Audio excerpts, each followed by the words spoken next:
life, everyday, late at night, not okay.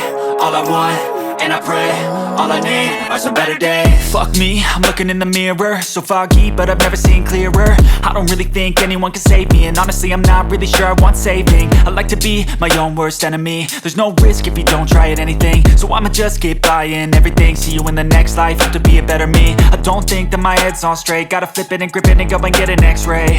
What's wrong with me? I just feel weight pushing on my chest and it squeezes till I suffocate. Better change my mindset, meditate. It's pretty cool that I'm alive and have better days. I could walk, see, hear, I should celebrate. Think I could change my mind, maybe elevate. Living life, everyday, late at night, not okay. All I want, and I pray, all I need are some better days.